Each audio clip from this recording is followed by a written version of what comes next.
Welcome to our channel. Today we how to verify Microsoft Project Online task dependencies, complete guide step by step clearly. To verify task dependencies in Microsoft Project Online, begin by opening your project file. Navigate to the Gantt chart view for a visual representation of tasks and their relationships. Locate the task whose dependencies you want to verify. In the task row, find the predecessors column. If the predecessors column is not visible, customize your view by adding it through the columns option. Once the predecessors column is displayed, click on the cell corresponding to your selected task. The cell should reveal any tasks that are set as predecessors. To get more details about each predecessor, click on the task name in the task name column.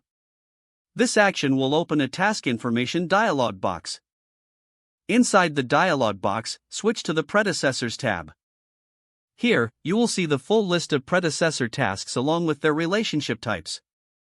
Verify the type of dependency for each predecessor, which can be finish to start, finish to finish, or start to finish.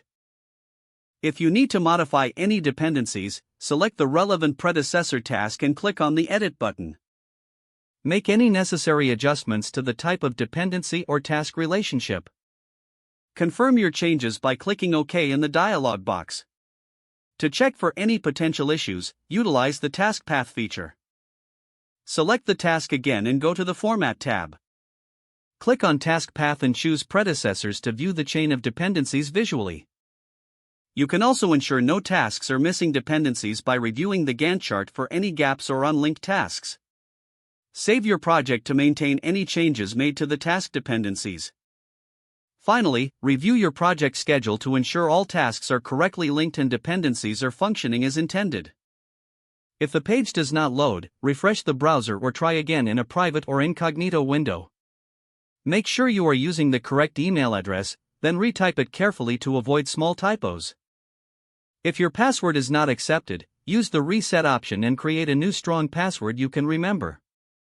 Check your spam folder for verification or security emails, then complete any requested confirmation step. Enable two-factor authentication if available to improve account security and reduce unauthorized access risk.